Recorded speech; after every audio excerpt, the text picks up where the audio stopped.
Break के बाद programme में दोबारा खुश आमदीद। अब हम खित्ते के हवाले से आज गुफ्तगू मैं करना चाहूँगा।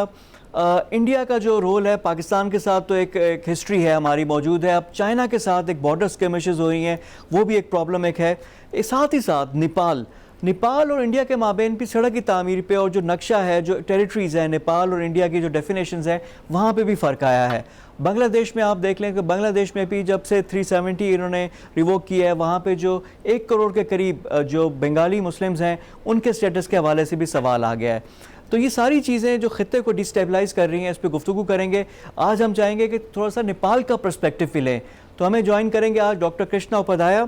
डॉक्टर कृष्णा लंदन में मुकीम है, नेपाल से इनका ताल्लुक़ है और ये पढ़ाते भी हैं, IR के भी 30 साल से ज़्यादा ये ह्यूमन राइट्स के इन्होंने सर्विस भी इन्होंने दी है, उस पर भी उन पर गुफ्तगू करेंगे।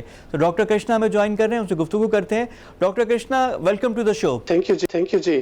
मैं आपको बहुत शुक्रिया अदा करता हूँ क्योंकि आपने मेरी अपनी बात रखने के लिए जो अपॉर्चुनिटी दी है, उसके लिए मैं आपको शुक्रिया कहता हूं और जो सुन रहे हैं देख रहे हैं उनके लिए भी मैं सलाम कहता हूं। जी डॉक्टर कृष्णा, और हम शुक्रगुजार हैं कि आप उर्दू में आप बात कर रहे हैं। आपकी उर्दू भी अच्छी है जिसमें हम करते हैं।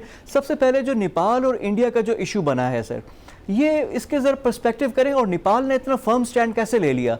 हिस्टोरिकली हम देखते हैं कि नेपाल इंडिया पे बहुत डिपेंडेंट होता है, तो इंडिया जो भी चाहता है नेपाल उसको कर लेता है। ये तासुर है पाकिस्तान में भी। तो इस दफ़ा क्या मुख्तलिफ हुआ है कि नेपाल ने स्टैंड लिया, पार्लियामेंट ने नक्शे को अप्रूव किया, अब सदर ने भी साइन कर दिया, तो क्या डिफरेंट इस दफ़ा हुआ क्या है? तो देखिए, ये जो नक्शे की बात आ रहा है ना, ये इसका कोई हिस्टोरिकल पर्सपेक्टिव है। ये है कि जब और हमारे जो जितने भी पड़ोसी है उनका जब नक्शा या तो सरहद फिक्स नहीं था, बॉर्डर फिक्स नहीं था, नेपाल का पहले से ही था। ये वजह है कि नेपाल हमेशा सोवरेन रहा है, वो बरतानिया की हुकूमत में नहीं आए। तो जब बरतानिया के लोग वहाँ पे थे और ब्रिटिश इंडिया वहाँ पे था, तब से ही वो उसका जो बॉर्डर था वो तय हो चुका था। वो तय होने के लिए तीन लड़ाइयाँ हुई। पहली 2 बार में तो नेपाल ने हरा दिया ब्रिटिश को, क्योंकि नेपाल बहुत आगे तक पहुंच चुका था, सतलुज तक पहुंच चुका था वेस्ट में, और ईस्ट में तिस्ता तक पहुंच चुका था। अभी का बॉर्डर नहीं था। तो फिर तीसरी बार जब उन लोगों ने चढ़ाई की तो नेपाल को हारना पड़ा, क्योंकि उनके पास अच्छे हथियार थे, कुछ वजह था।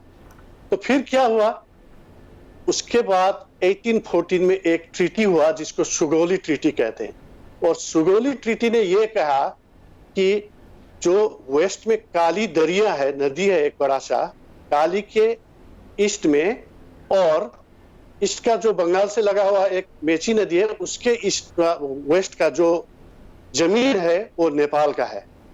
बस वही ट्रीटी है, उसमें वही लिखा हुआ है। अब ट्रीटी अभी भी है। तो हुआ क्या उसके बाद, हमारे पास तो पहले राजशाही था 1950 से, फिर काफी लंबे अरसे तक 80s तक 90s तक। तो फिर क्या हुआ, 60s में जब लड़ाई हुई चाइना और इंडिया का, उसके बाद नेपाल के 18 प्लेसेस थे, जो 18 जगह थे, वहां पे इंडियन चेक पोस्ट था। तो हमारे जो उस जमाने के वजीर आजम हुआ करते थे कीर्तिनिधि बिष्ट, उन्होंने बहुत कोशिश की और इंडिया को कहा कि आप ये हटा ले। उन्होंने 17 जगह से हटाया। एक काला पानी जो कहते हैं, अभी जिस जगह पे हम लोग बात कर रहे हैं, उस जगह पे जो उस जगह से उन्होंने नहीं हटाया। डॉक्टर कृष्णा, अब स्टेलमेट आ गया। इंडिया कह रहा है कि जी ये तो हम नहीं जाएंगे वहां से, आपकी पार्लियामेंट भी उसको अप्रूव कर रही है। अब इस मामले को हल कैसे किया जाएगा, इसका लॉजिकल एंड कंक्लूजन क्या होगा? देखिए, बात से तो बात करना चाहिए, उससे ज्यादा तो और कोई नहीं होगा। डायलॉग करना चाहिए। हम लोग अब नेपाल में क्या कर रहे हैं कि बार बार यही कह रहे हैं कि हम हिस्टोरिकल प्रूफ या तो आप दिखाओ या तो हम दिखाते हैं। हम भी दिखा रहे हैं, और हिस्टोरिकल प्रूफ यही है कि सिर्फ उनके नक्शा में भी है, उनकी जगह में भी है, जो डॉक्यूमेंट है। अभी देखिए, मैं अब ज्यादा थोड़ा समझाता हूं।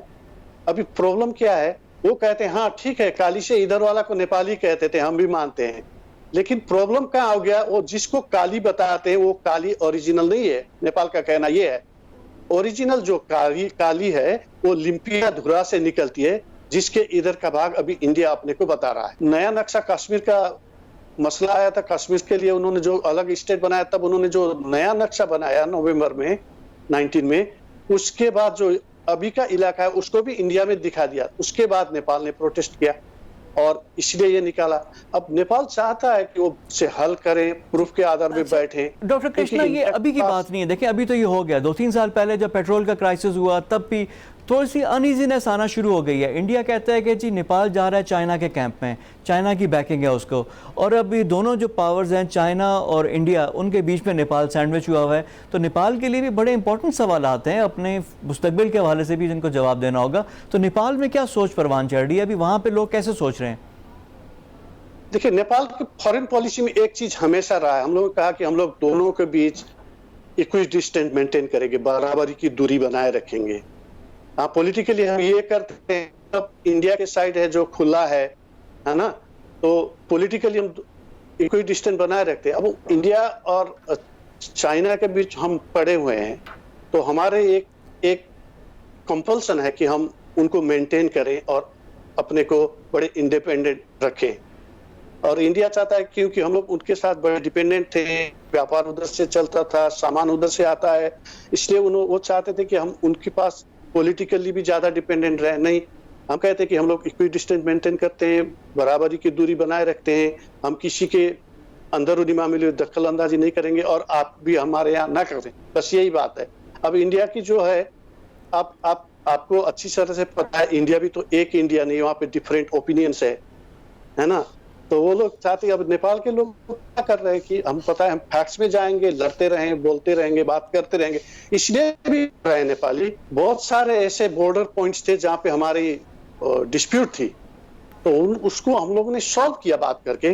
तो हम कहते हैं कि अब इसको भी हम बात करके सॉल्व। लेकिन सर, इंडिया का भी दूसरा मसला डॉक्टर कृष्णा, अब आपका जी, अब मैं आपका थोड़ा सा ह्यूमन राइट्स का भी आपका एक्सपीरियंस है, आप देख लेना जो कश्मीर में हो रहा है। देखिए, पाकिस्तान इंडिया हिस्टोरिकली हमारा मसला है सब कुछ। कश्मीर के जो लोगों के साथ जो हो रहा है, लॉकडाउन में रखा हुआ है सर, 5 अगस्त से बंद करके रखा हुआ है। अब कोविड की वजह से हुए ना, हम पता चलता है कितनी तकलीफ होती है, इससे 10 टाइम्स बुरा हाल वहाँ पे है। फिर आप इंडिया में देख लें, जब से प्राइम मिनिस्टर मोदी की गवर्नमेंट आई है, वहाँ पे जो मुसलमानों के साथ हो रहा है, लो कास्ट जो आपके दलित हैं उनके साथ जो हो रहा है, मार रहे कर रहे हैं। फिर आपके साथ नेपाल के साथ भी इशू, अब चाइना के साथ वहाँ पे उनके बॉर्डर पे क्लैशेस चल रहे हैं, बांग्लादेश के साथ अलहदा अनईजीनेस चल रही है। तो ये जो इंडिया की जो बेलिजरेंस है, कब जाकर रुकेगी और इसका क्या सोल्यूशन क्या है? देखिए, अब 2-3 चीज है। एक तो अब मोदी जी की जो बात है, उनको थोड़ा मिसकैलकुलेशन हो गई कि उनको लगा कि मेरे पास अभी अमेरिका है, मैं कुछ इस पर, उनकी जो कैलकुलेशन थी वो मिसकैलकुलेशन कर रहे हैं। एक दूसरी बात ये है कि उनकी जो पॉलिटिकल आइडियोलॉजी है ना, ये पॉलिटिकल आइडियोलॉजी भी थोड़ा सता रहा है, क्योंकि ये जिनकी आइडियोलॉजी है वो ऐसी आइडियोलॉजी है जो अपने से दूसरों को बड़ा समझना, आरएसएस वाली वही फाशिज्म जो पहले हिटलर करता था, जो हमारे प्राइम मिनिस्टर कहते हैं, वही आ गया कि वी आर सुपीरियर जी, कि हम बाकियों से बेहतर हैं। अब ये चीज और इस तरह के बाकियों को जिंदगी जिंदा रहने का हक ना देना, कि और रहें तो सबसर्विएंट रहें, कि हमारे अंडर रहें, तो इस पे तो कोई ना कोई रिएक्शन तो होगा। तो आप लोग इसको कैसे देख रहे हैं नेपाल में? रिएक्शन तो हो रहा था, आप देख रहे थे। अभी कोविड नहीं होता तो इंडिया में क्या होता, इतने सारा आप वहाँ पे मूवमेंट चल रहा था। अब मेरे कुछ दोस्त हैं वहाँ पे, जो रवि नायर जी हैं, वो ह्यूमन राइट्स वाले हैं, वो भी चल रहे थे उधर। अब सारे लोग सड़क में आ गए थे। अब लोगों को भी बहुत, पुलिस भी कुछ ज्यादती कर रही थी, फिर भी रोक नहीं पा रहे थे। कोविड की वजह से थोड़ा ये अभी क्या बोलते हैं, कम हो गया जी, कम हो गया या तो कम्प्लीटली कम। लेकिन डॉक्टर कृष्णा, अब coming back to the issue के नेपाल अपने नक्शे, अपने खत्ते के लिए Nepal is very very serious और उसमें स्टेट फास्ट भी रहेगा, उससे अपने स्टांस से नहीं हटेगा। नेपाल क्लियर है कि वो अपना खत्ता इंडिया को नहीं देगा। भाई नहीं देंगे। आपको मैं बता दूं, 2 बात देखें आप नेपाल को, बड़ी आराम से देखें। एक चीज है जिसको लोग कहते थे, जो मधेश के लोग हैं, जिसकी मूवमेंट हुआ था नेपाल में, हम कहते थे कि नेपाली स्टेट हमको डिस्क्रिमिनेट कर रही है, और जो नेपाल के पहाड़ के लोग थे, हमारे जैसे लोग, वो भी कहते कि तुम लोग सारे बहुत इंडिया के क्लोज हो, इंडिया के इंटरेस्ट में काम करते हो। वो पहली बार पार्लियामेंट में आए और बहुत ही आपको सेंटिमेंटल स्टेटमेंट देके कहा कि हम इस मुद्दे में आपके साथ हैं, हम सब साथ हैं। देखिए अभी क्या नेपाल का ये क्या दिखाता है, उसको आपको नेशनल जो कॉन्फिडेंस है ना, वो दिखाती है। अब एक भी पार्लियामेंटेरियन ने ना नहीं कहा किसी ने भी नहीं ना कहा, कोई भी पार्टी आपकी इसके इसकी नहीं आई। यानी पूरा उन्होंने मुल्क यानी सब मिलके कहा नेपाल कि ये मुत्तहिद हो गया। है। और जिस तरह कश्मीर में भी है, देख लें हाँ। कि कश्मीर में भी कुछ ऐसी लीडरशिप थी जो इंडिया के साथ थी, लेकिन जब से ये 5 अगस्त हुआ वो भी अब इसमें आ गई। पूरा कश्मीर भी एक तरह से यूनानिमस हो गया कि हमने नहीं कबूल करनी इस तरह की ऑक्यूपेशन। तो इसी तरह नेपाल ने भी फैसला कर दिया कि भूटान नहीं बनना। जिस तरह इंडिया भूटान को ट्रीट करता है तो नेपाल कहता है कि we are a sovereign country और हम उस तरह ट्रीट नहीं होंगे। क्या यही बात है? हाँ, यही बात है। हम तो ब्रिटिश टाइम में प्रोटेक्टरेट स्टेट भी नहीं थे, आप उसकी रूल में तो नहीं थे। जब ब्रिटिश हम लोग को चाहते कि ना आपको प्रोटेक्टरेट स्टेट देंगे या कि आप अलग सा बना रहेंगे, लेकिन हम आपको बाहर से सपोर्ट, वो भी हमने नहीं चाहा। गरीब थे लेकिन हम लोग नहीं चाहा कि हम उर्वत में भी हो, फिर भी हमने नहीं चाहा कि हम आप किसी को आपकी दबाव हम एक्सेप्ट करें, है ना। तो नेपाल की ये जबरदस्त साइकोलॉजी का नहीं है, एक जात का नहीं है, एक लैंग्वेज वाला का नहीं है, ये सब की सब एक होके कह रहे हैं कि ये हमारी जमीन है, ये हमारी पहचान है। भाई वो तो पहाड़ है, कोई शायद बैठ भी नहीं सकता, लेकिन पहचान है आपकी, नेशनल पहचान होते हैं ना, लोगों को बहुत प्यार होता है। और अपने मुल्क को प्यार करने का सबको हक होता है ना, वही कर रहे हैं नेपाल, इसलिए वो दिल की बात कर रहे हैं, दिल की बात कर रहे हैं। और उसमें यह है कि साइज डजंट मैटर, कि जो इंडिया के पास अगर बहुत रिसोर्सेज हैं तो नेपाल के पास जज्बा है और पूरी कौम, जिससे आपने कहा कि मुत्तहिद है, कि जो इंडिया के सिंपैथाइजर भी थे। हम तो वही बोल रहे हैं भाई।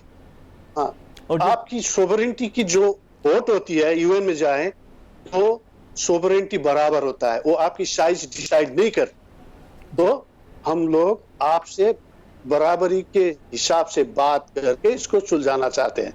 आखिर तो आप जितने भी लड़े, कितने भी लड़ाई करें, आप जंग भी में भी जाए, आखिर लास्ट में तो आपको होता है क्या, आपको बैठना पड़ता है, बात करना पड़ता है, और डिप्लोमेटिकली इसका करना पड़ता है। इसलिए जी हाँ, लास्ट में जाकर आपको सेटल तो करना ही पड़ता है, बात तो करना ही पड़ता है। इसलिए हम लोगों ने कहा कि भाई लड़ने का तरीका भी फर्क होता है। कोई आप पत्थर से लड़ रहे हैं, अभी बोलो चाइनीज और इंडियन, हम बात से बात कर रहे हैं, बस तरीका होता है अपना अपना।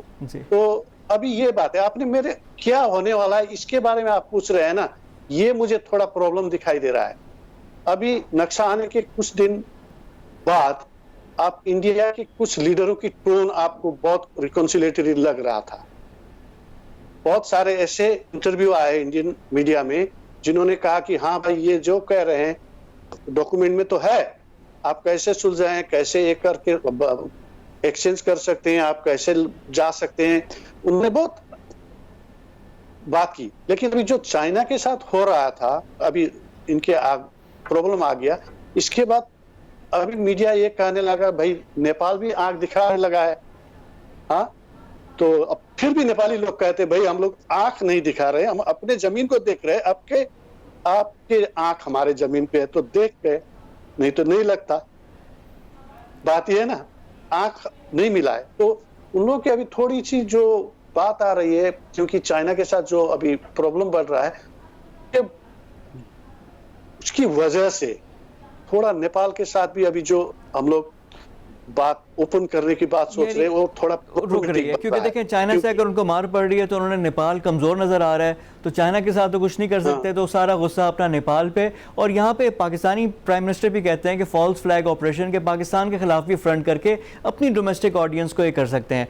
Doctor Krishna, thank you very much for your time, बहुत शुक्रिया आपके टाइम का। बड़ी इंपॉर्टेंट बात आपने की कि Nepal is a sovereign country, और जब पूरी नेपाल पूरा मुल्क मुत्तहिद है कि वो किसी की भी बुलिंग में नहीं आएगा, कि जो इंडिया अगर चाह रहा है तो नेपाल अपने स्टांस पे बिल्कुल कायम है और निगोसिएशंस उसको सेटल करना चाह रहा है। Thank you very much doctor Krishna, हमें ज्वाइन करने से।